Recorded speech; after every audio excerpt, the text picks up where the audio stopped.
ಎರಡು ಬೈಕ್ಗಳ ನಡುವೆ ಭೀಕರ ರಸ್ತೆ ಅಪಘಾತ, ಓರ್ವನ ಸಾವು. ಕಾಫಿನಾಡು ಚಿಕ್ಕಮಗಳೂರಿನಲ್ಲಿ ಎರಡು ಬೈಕ್ಗಳ ನಡುವೆ ಮುಖಾಮುಖಿ ಡಿಕ್ಕಿಯಾಗಿ ಭೀಕರ ಅಪಘಾತ ಸಂಭವಿಸಿದೆ. ಈ ದೃಶ್ಯ ನೋಡಿದ್ರೆ ಎದೆ ಜಲ್ಲನ್ನುತ್ತೆ.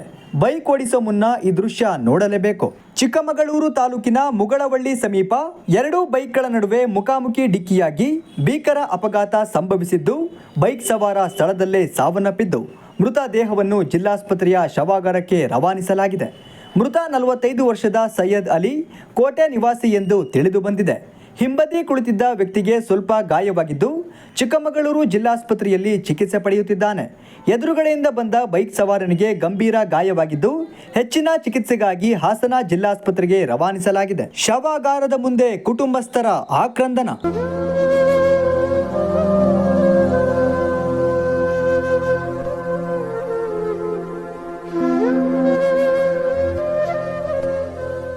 ಜಿಲ್ಲಾಸ್ಪತ್ರೆಯ ಶವಾಗಾರಕ್ಕೆ ಆಗಮಿಸಿದ ಮೃತನ ಕುಟುಂಬಸ್ಥರು ಮೃತ ದೇಹವನ್ನ ನೋಡಿ ದುಃಖಿತರಾಗಿ ಕಣ್ಣೀರಿಟ್ಟಿದ್ದಾರೆ.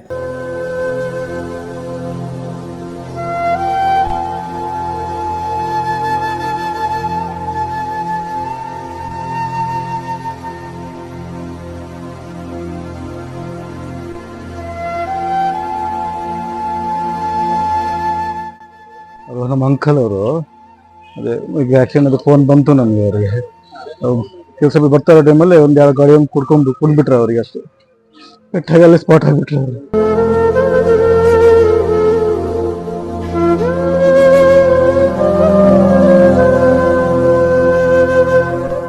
ನಮಗೊಂದು 2:15 ಗೊತ್ತಾಗಿದೆ, 2:15 ಅದಕ್ಕೆ ನಮ್ದು ಗೊತ್ತಾಗಿರ್ಲಿಲ್ಲ.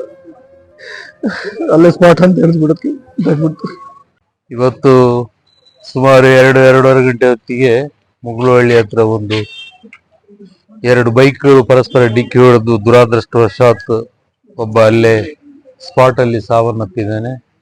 ನಮಗೆ ಪರಿಚಯ ಇರತಕ್ಕಂತ ಹುಡುಗ ಅಂದ್ರೆ 4 ಜನ ಗಂಡು ಮಕ್ಕಳು, ಒಂದು ಹೆಣ್ಣು, 5 ಜನ ಮಕ್ಕಳಿದ್ದಾರೆ. ಇಲ್ಲೇ ಕೋಟೆ ಹತ್ರ ಮನೆ ಮಾಡ್ಕೊಂಡು ಇಲ್ಲಿ ಅಂತ. ಬಹಳ ದುರಾದೃಷ್ಟಕರ ವಿಚಾರ, ಭಾರಿ ನೋವಾಯ್ತು. ಯಾಕಂತಂದ್ರೆ ಮಕ್ಕಳೆಲ್ಲ ಸೌದಿಯಲ್ಲಿದ್ದಾರೆ, ಒಬ್ಬ ಮಾತ್ರ ಇಲ್ಲಿರುವುದು.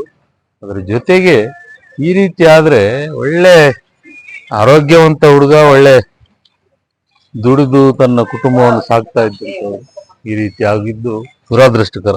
ಇದು ಎಲ್ರಿಗೂ ಒಂದು ಎಚ್ಚರಿಕೆಯ ಪಾಠ ಆಗ್ಬೇಕು. ನಾವು ಮೊದ್ಲಿಂದ ಹೇಳ್ತಾ ಇದ್ದೇವೆ, ಈ ಬೈಕಲ್ಲಿ ಹೋಗುವಾಗ ಹುಡುಗರು ಕೆಲವು ವೀಲಿಂಗ್ ಮಾಡ್ಕೊಂಡು ಹೋಗ್ತಾರೆ, ಏನೇನೋ ಮಾಡ್ಕೊಂಡು ತುಂಬಾ ರ್ಯಾಶ್ ಆಗಿ ಒಳ್ಳೆ ರ್ಯಾಲಿಯಲ್ಲಿ ಓಡಿಸ್ತಾರೆ. ನಾವೆಷ್ಟು ಹೇಳಿರ್ತೇವೆ, ಒಂದೊಂದ್ಸಲ ಆದ್ಮೇಲೆ ಗೊತ್ತಾಗ್ಲಿಕ್ಕೆ ಮತ್ತೆ ಅವರು ಉಳಿದಿರ್ಬೇಕಲ್ಲ. ಆದ್ರಿಂದ ದಯವಿಟ್ಟು ಇದನ್ನ ಹೆತ್ತವರು ತಮ್ಮ ಮಕ್ಕಳಿಗೆ ಬುದ್ಧಿ ಹೇಳಿ ಇಂತ ಒಂದು ಅನಾಹುತ ಆಗದಂತೆ ತಡೆಗಟ್ಟುವಂಥದ್ದು, ಮತ್ತು ಯುವಕರು ಇದರ ಬಗ್ಗೆ ಹೆಚ್ಚೆಚ್ಚು ಒಂದು ಮನವರಿಕೆ ಮಾಡಿಕೊಂಡು, ನೀವೇನೋ ಮಾಡ್ತೀರಿ, ನಿಮ್ಮನ್ನ ಪಾಪ ಅಷ್ಟು ಕಷ್ಟಪಟ್ಟು ಸಾಕಿ ಬೆಳೆಸಿ ನಿಮ್ಮನ್ನ ಇದ್ ಮಾಡಿ ಬೆಳೆಸಿರ್ತಾರಲ್ಲ, ಆ ತಂದೆ ತಾಯಿಗಳ ಗತಿ ಏನಾಗಬೇಕು, ಮತ್ತು ನಿಮ್ಮನ್ನ ನಂಬಿರ್ತಕ್ಕಂಥ ನಿಮ್ಮ ಹೆಂಡತಿ ಮಕ್ಕಳ ಗತಿ ಏನಾಗಬೇಕು. ಆದ್ರಿಂದ ದಯವಿಟ್ಟು ಈ ರೀತಿ ಮಾಡಬೇಡಿ. ಆಮೇಲೆ ವಿದ್ಯಾರ್ಥಿಗಳು ಶಾಲೆಯಲ್ಲಿ ಕೂಡ ಅಷ್ಟೇ, ನಾನು ಎಲ್ಲಾ ಶಾಲಾ ಆಡಳಿತ ವರ್ಗಕ್ಕೂ ಎಲ್ರಿಗೂ ಹೇಳ್ತಕ್ಕಂಥದ್ದು ಏನಂತಂದ್ರೆ, ವಿದ್ಯಾರ್ಥಿಗಳಲ್ಲೂ ಕೂಡ ಮನವರಿಕೆ ಮಾಡುವಂತ ಕೆಲಸ ಹೆಚ್ಚೆಚ್ಚು ಮಾಡಿ, ಇನ್ ಮುಂದೆ ಈ ರೀತಿ ಅನಾಹುತ ಆಗದಂತೆ ತಡೆಯುವಂತ ಕೆಲಸ ಎಷ್ಟು ಸರ್ಕಾರ ಏನು ಅಂತ ಮಾಡ್ತಿದ್ರಿ. ಸತ್ತ ಮೇಲೆ ಬಂದು ಪೋಸ್ಟ್ ಮಾರ್ಟಮ್ ಮಾಡುತ್ತೆ, ಒಂದು ವರದಿ ಕೊಡುತ್ತೆ ಅಷ್ಟೇ. ಏನೋ ಹೆಚ್ಚಾದ್ರೆ ಇನ್ಶೂರೆನ್ಸ್ ಬರ್ಬೋದು ಅಷ್ಟೇ. ಸರ್, ನಾನು ಜೀವ ಆಂಬುಲೆನ್ಸ್ ಹರ್ಷಿತ್ ಅಂತ. ನನಗೆ ನಾವು ಊಟ ಮಾಡ್ತಾ ಇದ್ದೆ, ಒಂದು ಫೋನ್ ಬಂತು. ಮುಗಳವಳ್ಳಿಯಿಂದ ಸ್ವಲ್ಪ ಮುಂದೆ ಒಂದು ಆಕ್ಸಿಡೆಂಟ್ ಆಗಿದೆ ಅಂತ ಬಂತು. ಅಲ್ಲಿ ಹೋದೆ, ಅಲ್ಲಿ ಹೋಗ್ತಿದ್ದಂಗೆ ಒಂದು ಸ್ಪಾಟ್ ಆಗ್ಬಿಟ್ಟಿದ್ರು. ಅವ್ರಿಗೊಂದು ನಿಯರ್ಲಿ 65-60 ಏಜ್ ಆಗಿರ್ಬೋದು. ಅಲ್ಲೇ ಅವ್ರದ್ದು ಸ್ಪಾಟ್. ಅವ್ರ ಜೊತೆ ಇಬ್ರು, ಒಬ್ರು ಮ್ಯಾನೇಜರ್ ಅಂತೆ, ಒಬ್ರು ಅವ್ರ ವರ್ಕರ್ ಅಂತೆ, ಇಬ್ರು ಹೋಗ್ತಿದ್ರು. ಆಪೋಸಿಟ್ ಇಂದ ಒಬ್ಬ ಎಫ್ಝೆಡ್ ಬೈಕ್ ಅಲ್ಲಿ ಸ್ಪೀಡ್ ಆಗಿ ಹೊಡೆದಿದ್ದಾರೆ.